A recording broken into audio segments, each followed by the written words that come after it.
Hello everybody, and welcome to another Pokemon video. This month is officially the anniversary month for Pokemon, the 30th anniversary as it were, and we are expecting Gen 10 to be revealed at the end of this month. So I wanted to talk about some of my hopes for Gen 10, as well as, go over some of the things that have been leaked so far, and just talk about Gen 10 as a whole and what I want it to be, if I can. So, yes, this video will be discussing leaks, so if you want to stay away from those, I would suggest you do so. I'm not going to show anything crazy. I think the only direct image is of the map of the region from 2024 when the leaks happened, so it could even end up being different, as well as like some of the details on how things work, but I'm not going to show them to you directly. And there's not going to be discussion of new Pokemon or anything because we don't really know any of that for the most part. So that's what this video is. So, run now quickly if you want to avoid leaks. And here we go. So, what we have learned from the leaks for sure. One, the region seems to be based on Malaysia, or, it's actually like Indonesia, Singapore, Papua New Guinea, all sort of put together into an archipelago of islands, which is an interesting way to do it. I mean, it makes more sense than having any single one of these countries, given, they're all a chain of islands. If you compare it with an actual world map, it becomes pretty clear that this is true. And yeah, that's interesting. I mean, we had the vibe from leaks that this region was going to be an archipelago of islands again, but a lot of people were speculating Greece before we got the confirmation that it is, this area. And I'm kind of happy it's here. I mean, I would have loved a Greek region. I've talked with some of my friends, and they thought that a Greek region would be very boring, just because we've had so much of that inspiration throughout, some of the more recent games. Plus, we've been to Europe like 3 times in a row now. Like, Sword and Shield was the UK, and then Scarlet and Violet was Spain, and then ZA took us back to France. So going somewhere that isn't in Europe is nice. And yeah, I do agree with that. That at least is true. Underwater exploration seems to be a big focus of this game. And that's cool. It sets it apart from the other archipelago region that it will no doubt to be compared to, which is Sun and Moon's Alola, of course.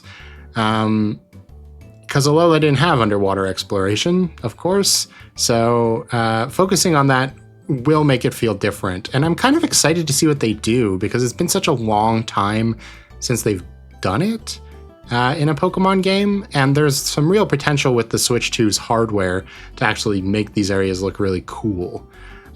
Which brings us to our next point, which is this is supposed to be a somewhat graphically impressive game. And that kind of tracks because if you aren't aware, Game Freak is releasing a game that is not Pokemon relatively soon that basically just looks like every other AAA game that's ever existed. And obviously you wouldn't expect that for Pokemon because it's a very cartoony world with a very cartoony art style. But that kind of high resolution texture quality is something we can maybe expect in Gen 10, especially because of the Switch 2's hardware. I have said in the past, maybe not on this channel, but again with friends, that Game Freak's problem isn't necessarily that they are bad at graphics. What they're bad at is optimization, and the last 3 games have been trying to be open world to some extent. Actually 4, I guess, because both Legends games and Gen 8 and Gen 9. And every time they have to do an open world, it just looks ugly as sin because they just suck at optimization. And I mean, they always have, even Sun and Moon, which looks good, had lag problems with Pokemon who had fast animations, which is just crazy. Yeah, it was on the 3DS, but you can't render 4 Pokemon models at once without lag. That's crazy.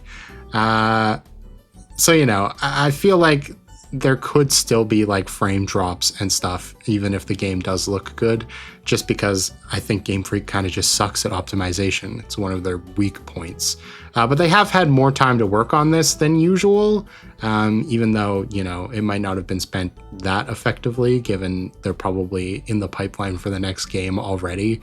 But hey, that's something. And I have an image here of ZA from the leaks. And in this, you can see actually the buildings are fully rendered, right? And as the story goes, it seems like as production went on, these fully rendered buildings ended up being big for lag. So they ended up flattening all the buildings and making them look ugly. And that just once again kind of proves how bad they are at optimization. I mean, maybe it's the terraces, but I can't imagine it would have been impossible to do 3D rendered buildings on the Switch 1. Yeah. My point also being with that, if we had gotten these leaks before ZA came out, because I think it was very soon after that we found this stuff out, we would have also thought ZA was going to be a big graphical improvement. And I mean, it was better than Scarlet and Violet, let's be clear, but like not that much. So I do have, a little bit of trepidation about saying Gen 10 is going to be graphically awesome, because it's possible that that's just them running it on their work computers. And then when they actually try to run it on the console, they'll have to downgrade a bunch of stuff. We'll see.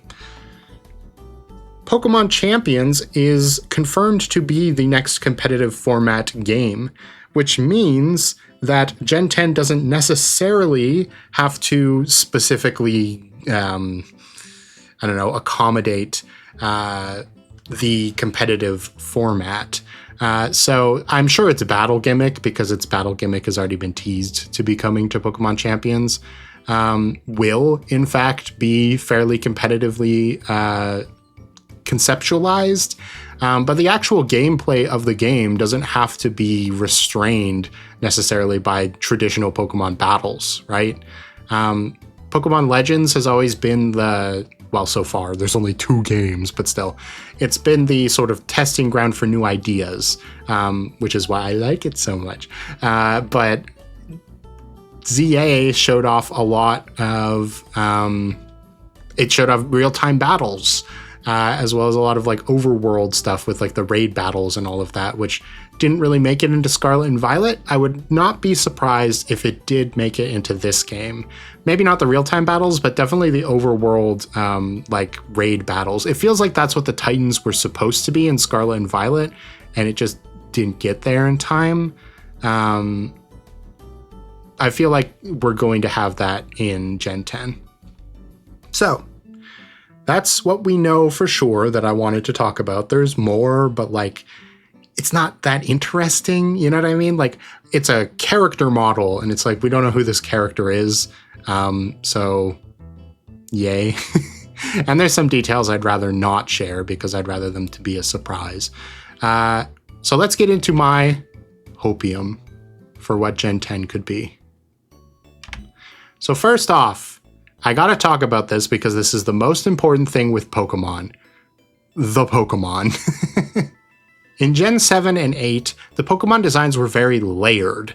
And if you don't know what I mean, I'm going to exemplify it in a second, so don't worry. There was like a lot of inspirations folded into every Pokemon. It felt like a very novel interpretation of whatever creature or object they were transforming into a Pokemon. And in Gen 9, it just didn't feel like that. A lot of Gen 9 Pokemon to me feel like a first pass, right? Just sort of like, okay, we've got an idea for a Pokemon and we're just gonna, throw some stuff together and we'll work on it more later. And then they just didn't. A lot of the best Pokemon from Gen 9 are the like regional forms, which is the Paradox Pokemon, essentially. I like a lot of those.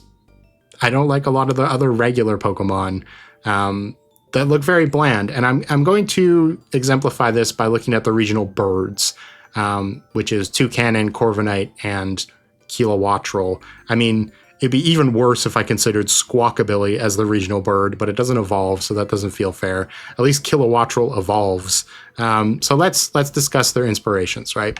So Corviknight, it's based on a raven, which are commonly found in Great Britain. I mean, I'm just reading this little Wikipedia blurb to you, but it is based on Black Knight characters from medieval settings, like a Dark Knight. The ravens at the Tower of London, and they're believed to protect the crown and the tower. So, the Crown Tundra, and then the actual tower area would be the rest of Galar region. That's fun. There's also a common association between corvids and knights in myths. So that all comes together to create a night bird, which looks very cool and also interacts with the world by being the little... it also interacts with the world by carrying around the carriages that allow you to fly across the region, right? Truly one of the most memorable regional birds to exist, I think, to be honest. But okay, maybe that's a little unfair. What if Corviknight was just a fluke, right? Let's talk about Toucannon, who on the surface seems like a much more simple, bland Pokemon, right? It's just a toucan. How cool could that be? Well, I mean, if you see the blurb from Bulbapedia, I almost said Wikipedia again, it's Bulbapedia, okay? We can see there's a lot that actually goes into Toucannon. Toucannon is based on a Toko Toucan, and its ability to heat up its bill and fire seeds, similar to a concept of cannon and cannonballs, which are weapons that require a huge amount of heat to launch projectiles, may be inspired by the fact that toucans use their bills to shed excess body heat. Also, it brings in the inspiration of birds on islands, how birds on islands sort of typify specifically very typecast evolution, where like their beaks are made to do one specific thing, and it's like they're min-maxed to do that thing. And so we get the woodpecker Pikipek to go into the toucan Toucannon, which have the opposite spectrum of beaks, right? Pikipek, the woodpecker's beak, is to peck into wood, whereas Toucannon's beak, the toucan is to like smash things instead of like pick into them. And then even the shiny Toucannon seems to be based on infrared or thermal imagery, which is done once again to show how their bills expel heat. So we've taken this idea, right? Okay, it's a toucan, and toucans have this unique quirk where they can expel heat from their beak. And we created a Pokemon out of that, but it's not like it's just like a fire toucan, right? There's a lot more that goes into it. They bring in the concept of the cannon, the infrared light, even like the little red spot on Toucannon's tail, which isn't super noticeable, and you probably wouldn't even unless we were talking about it, looks like, an explosion. There's a lot of thought that goes into Toucannon, just as much, if not more, than Corviknight, despite it being a more plain looking design. And, despite being more plain looking, I still think that makes it very interesting and memorable. So let's compare that to Kilowattrel now. Kilowattrel, ignore the big block of text on the left. We're going to the bottom first. It's based on a frigate bird, as well as a storm petrel. So the frigate bird inspiration basically just inspires the way it looks, having those angular wings, a hooked beak, a forked tail. Okay, that makes sense. And then it has like this throat sac, which is also typical of frigate birds. And then Wattrel is based on the storm petrel. That's where the trell part of its name comes from. So there's a possibility that Kilowattrel also took some elements from there. But okay, that's it? Everything we talked about in this origin section was just, this is what the bird looks like. And so for the Pokemon, we made it look like the bird it's inspired by. That's not good. That's nothing. That's like Pidgey levels, man. That might have flown 30 years ago, but come on, you can do better than that. They literally just took a frigate bird and put yellow on it because storm petrel equals electricity because storm. By the way, storm petrels don't actually do anything with electricity. It's not like they have some sort of, relationship with it, like they use static electricity or something. They're called that because they like hid under the bows of ships during storms. That's it. So it's really just word association has created this Pokemon, more or less. And it feels lame, right? I mean, I'm sure there are people out there whose favorite Pokemon is Kilowattrel. It's not like ugly. It's fine. It's like an A-tier fan Pokemon, but there's just not a lot to chew on when it comes to this design. Not to mention, it only evolves twice, whereas the other two evolved 3 times, which we will be talking about in a moment here. But like, there is a lot you could do with the idea of Storm Petrels, which is what this huge block of text on the left is about. The Storm Petrel's genus name, Oceanides, I'm assuming, because it should be Latin or Greek, I guess, because it's taken from Greek mythology, is a reference to Greek gods, well, actually Titans, which surely had a lot that they could inspire this bird from. What about its name?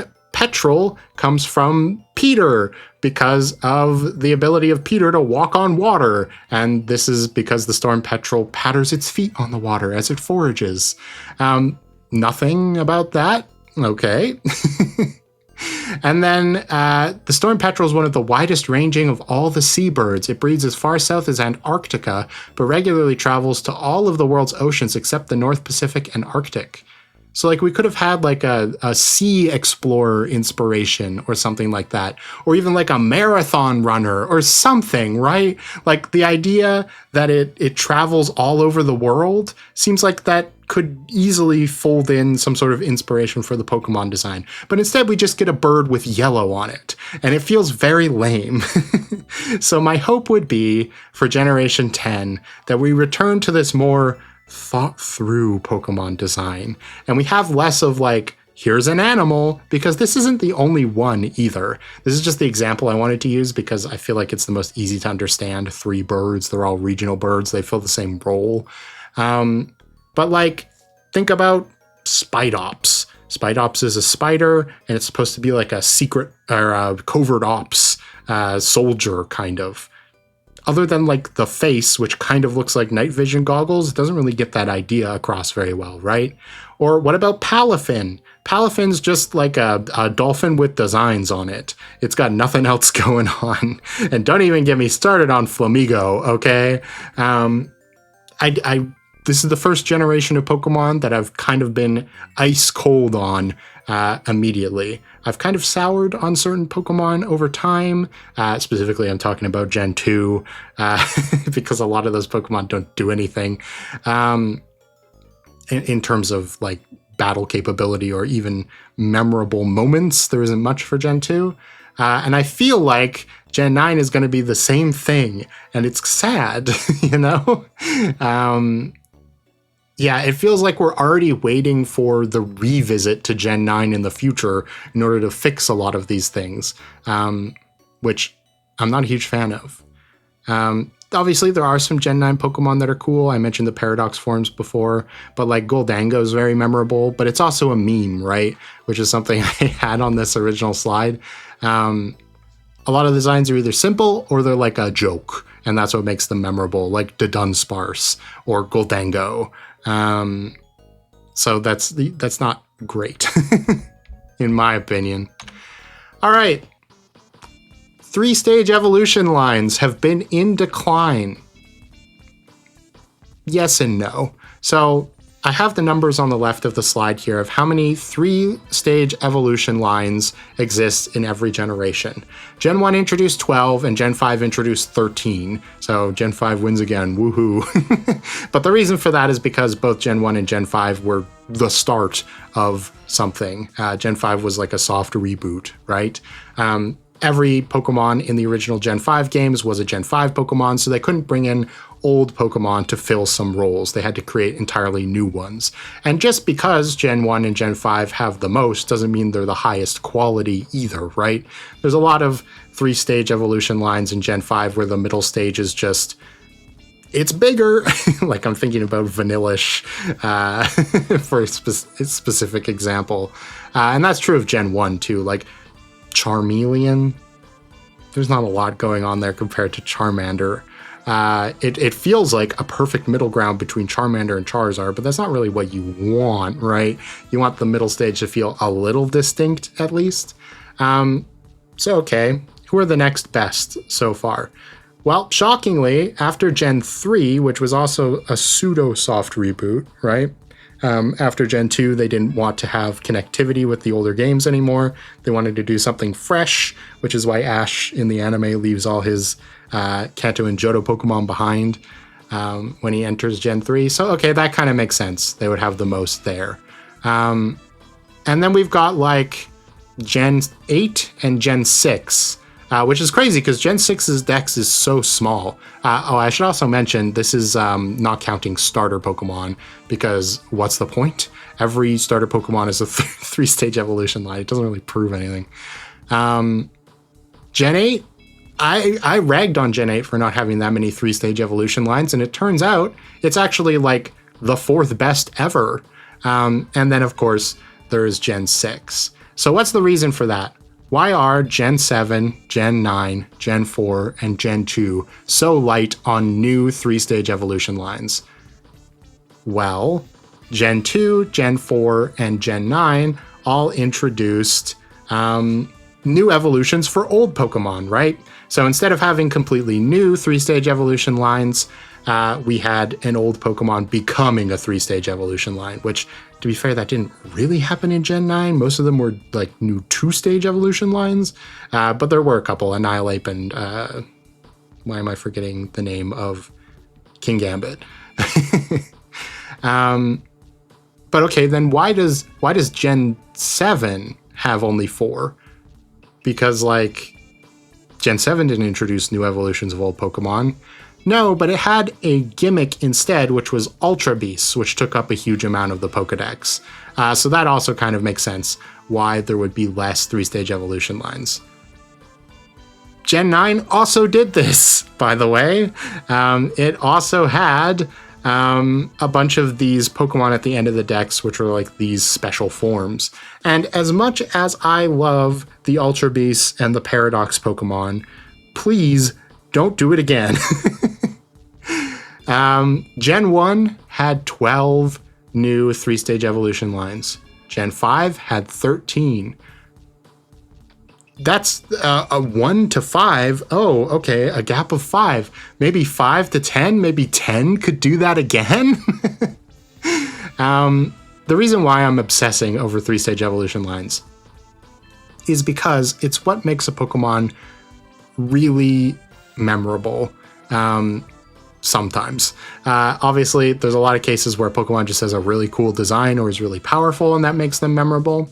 But a three-stage evolution line that you can take with you from the beginning of the game to the end of the game is also very memorable, right? And a lot of Pokemon from the recent gens have felt kind of incomplete. Like, I mean, they just gave Applin a third-stage evolution finally. And it feels like there should have been one there the whole time, right? And instead, they, of course, dedicated that to making its Gigantamax form, which is another reason why the recent gens have less three-stage evolution lines. Maybe not overall, but that we haven't had like a Gen 3 again yet, right? I guess Gen 8's the closest we've gotten. But also in Gen 9, it's kind of like Gen 2 in a lot of ways. These three-stage evolution lines feel very safe, I guess, is the best way I can describe it.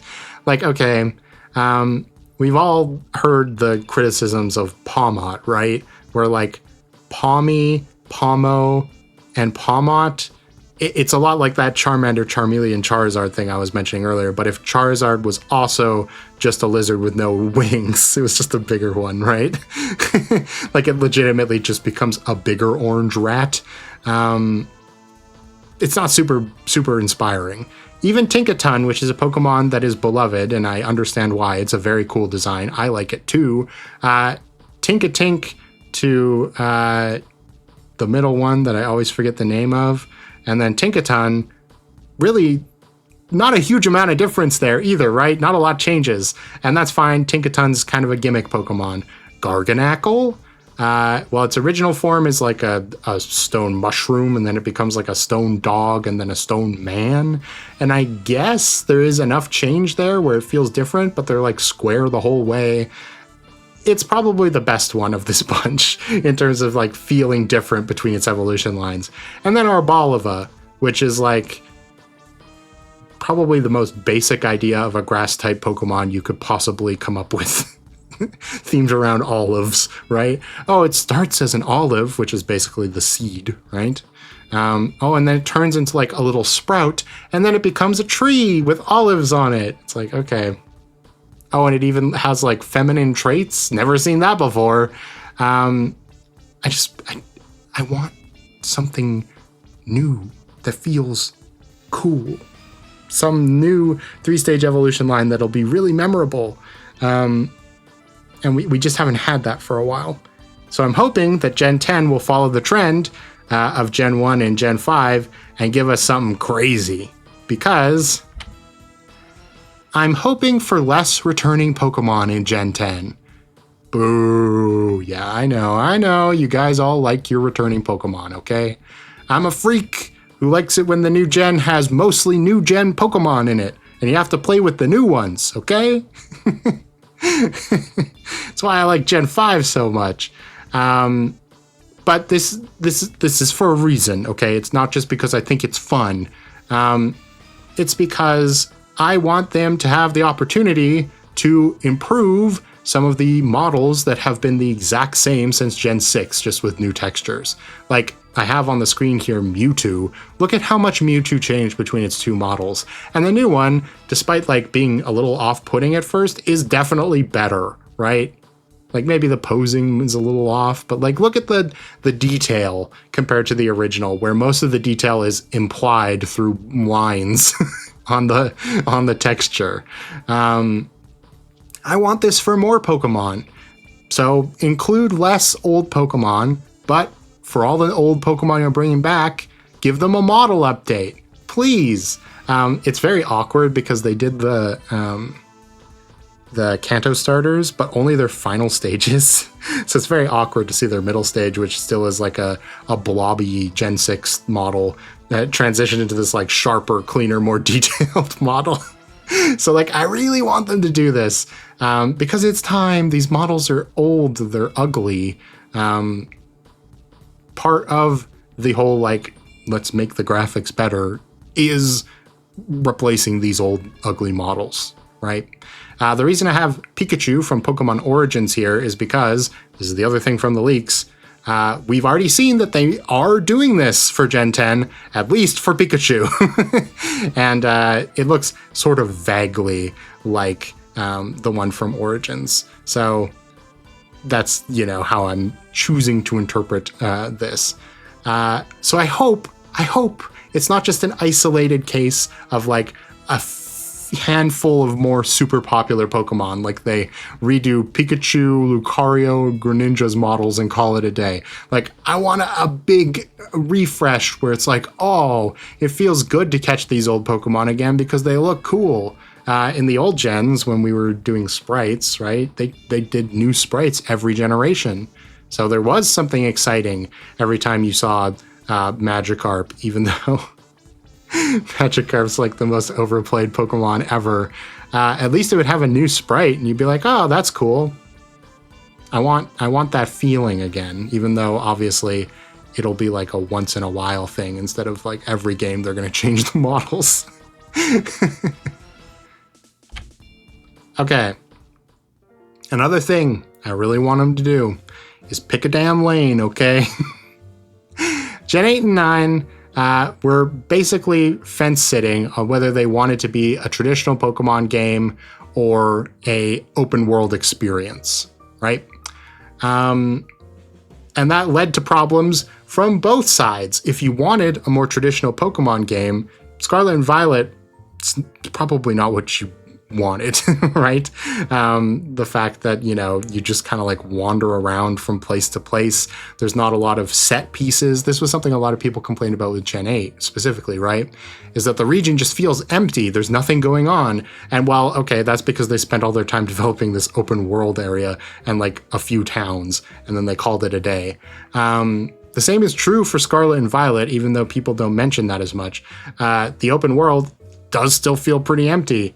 And there isn't a lot of memorable sort of landmarks, right? It's not like in Generation 6 where you've got like the Shalor Tower. What would the equivalent of that be in, I guess it's called the Tower of Mastery. I shouldn't call it Shalor Tower. People will be confused because that's my name for it. What would be the equivalent of that in Scarlet and Violet? Like the school, I guess? Obviously, Area Zero is very iconic, but that's because they freaking made a closed experience where you have to follow a straight line. So, again, it leans into that like old school style of Pokemon for that cool moment, which they could do more, but it would be a little tough, right? You'd have to, you know, play around with it.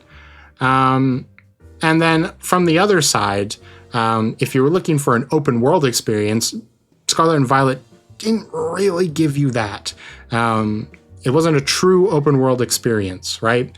Because you couldn't go wherever you wanted. There were still like gates in place. So, you know, that'll still happen in an open world, but you'd want at least, you know, the ability to go more places and it feels satisfying, because the other thing is that the gym leaders don't scale their levels, right? Which means even if you challenge yourself to do the end game gyms first, that means the other half of the gyms are going to be way too easy. So that doesn't really work either. And so you sort of end up with a damned if you do, damned if you don't situation where they could just do one or the other instead of trying to do both at this point.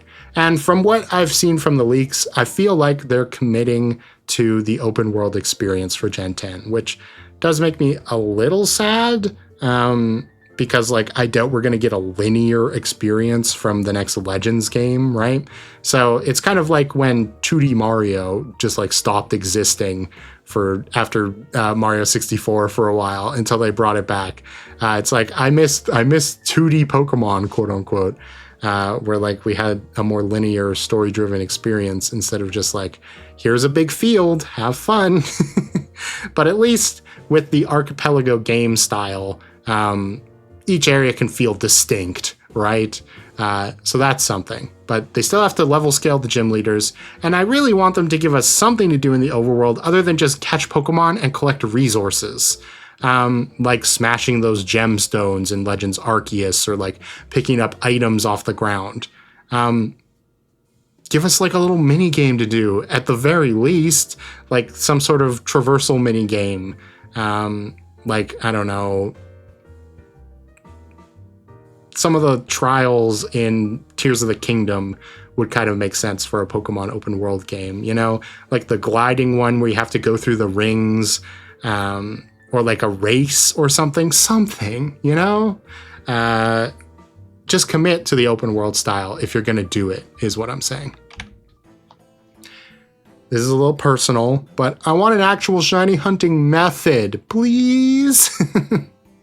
5 recent Pokemon games, and these were the big ones, right? I'm not counting BDSP. That's the one that didn't do this. Their shiny hunting method is just walking around with like a boost, unless you want to do the Masuda method, which has been around forever. So it's not new.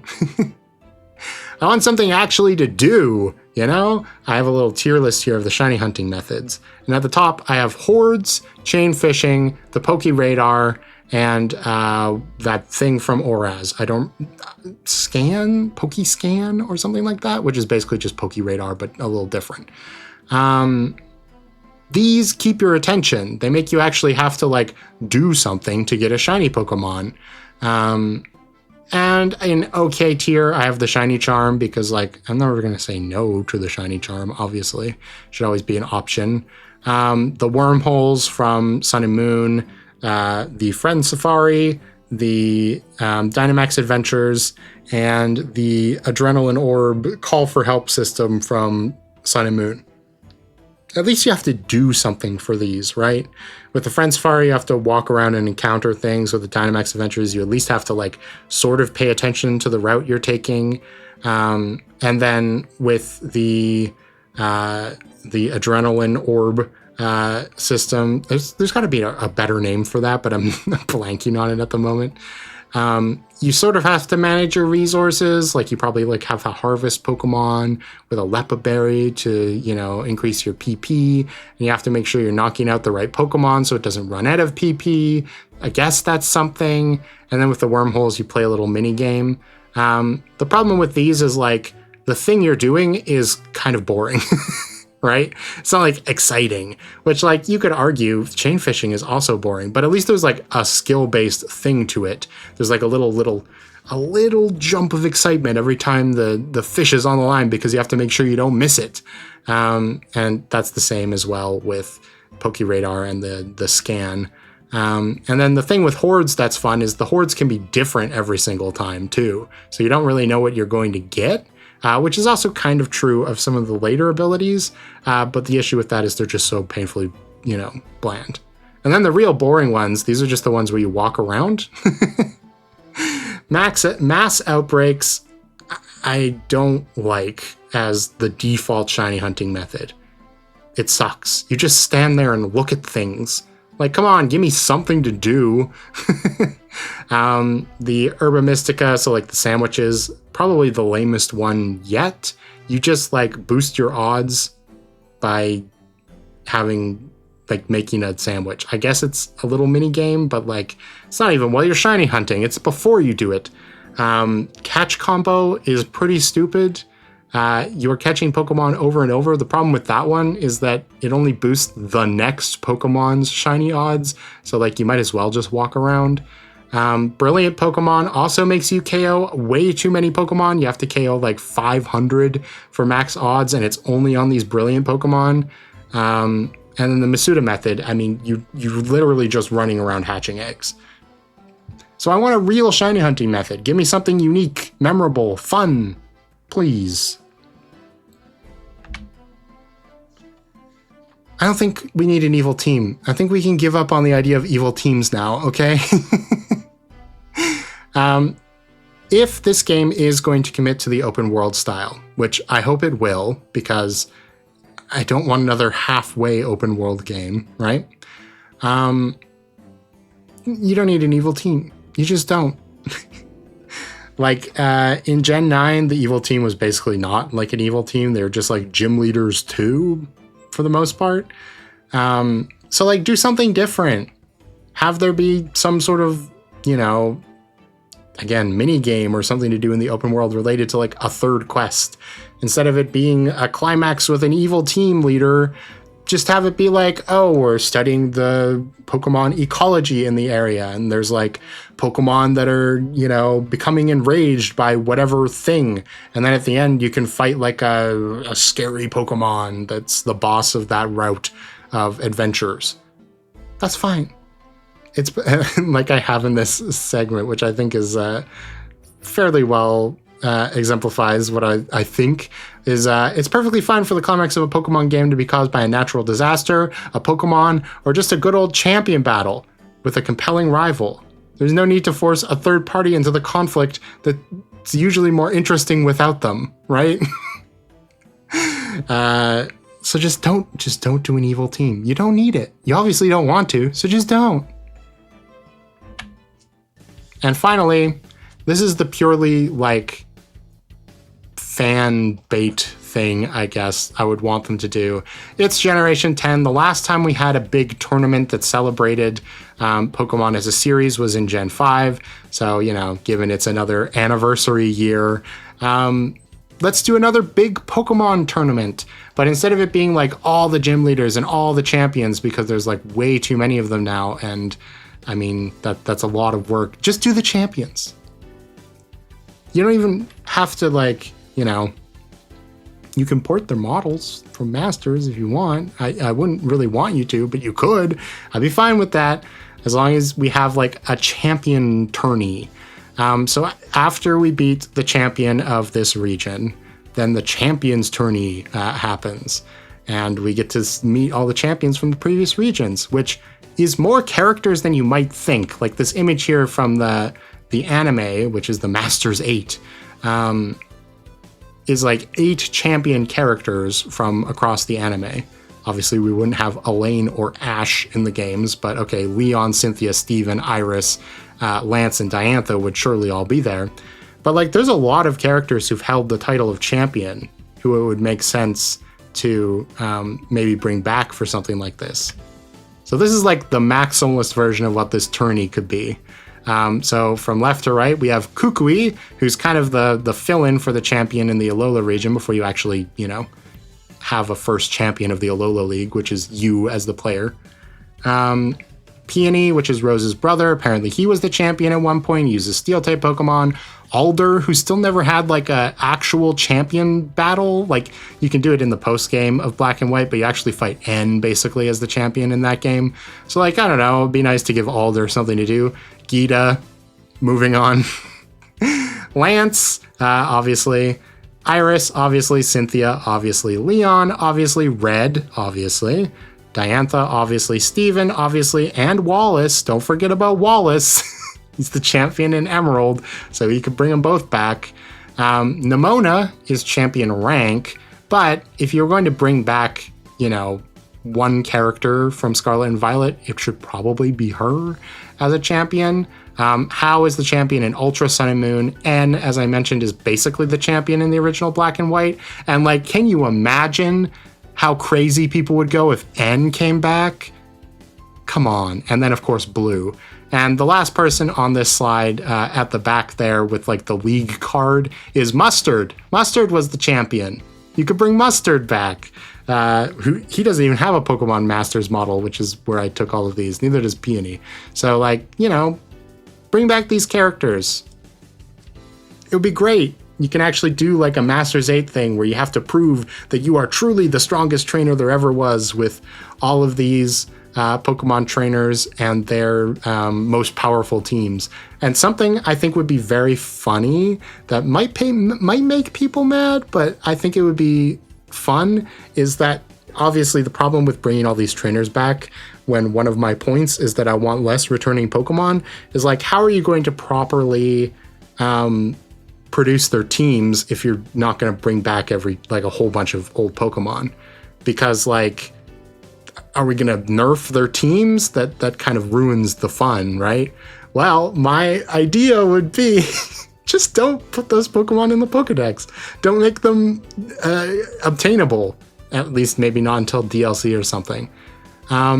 Because that will make it feel even more special if you literally can't get a Metagross in Gen 10's region, in the vanilla version of it, without transferring it in or something after a DLC. Then Steven's Metagross will feel like something even more special because it's something you can't get.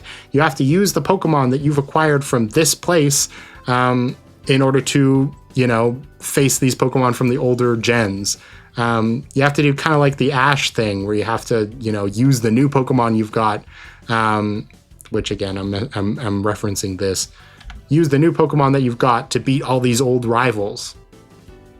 That'd be cool. And then maybe after the DLCs come out, because no doubt there will be, I have no doubt that they're going to have pretty much every Pokemon in Pokemon Champions. So maybe after the DLCs come out and transferability is a thing, they could port this idea to Pokemon Champions, or they could allow you to bring any Pokemon you want into Gen 10, and then you can fight this tournament again with your old team, like an actual selection of the highlights from all of your previous teams. And maybe there's like a harder difficulty at the end of like DLC 2 or something. It's a fun idea, it's something that would make people actually excited to see some of these returning characters, which is again something that Gen 9 And really, Gen 8 didn't do. We didn't have a lot of returning characters. Gen 7 is the last time where we saw characters and we're like, whoa, what the hell are you doing here? You know? Like we saw Colress and Wally, which they probably should have changed Wally's design to not be a child, but whatever. Seeing those old characters was awesome. And I'm just sad we don't do that anymore. So do it. Come on. It'll be fun. Anyway, that's it. That's this video. Let me know what you want most from Generation 10. And you can also tell me in the comments that I'm stupid and none of this will ever happen because Game Freak lazy. But you know, I have to have hope. All right. Because even if it doesn't happen, sure is fun to think about. So yeah, if you enjoyed, like and subscribe. I might do this again for another series soon, given that we're kind of in like direct season. There's a lot of scuttlebutt on the internet about there being another direct either this month or very early March, which will be like focused on Nintendo games. And then we have the Pokemon Day Direct. So, you know, lots to look forward to at the beginning of the Switch 2's life cycle. So I want to milk it for everything I can get, I guess. All right, see you next time. Bye.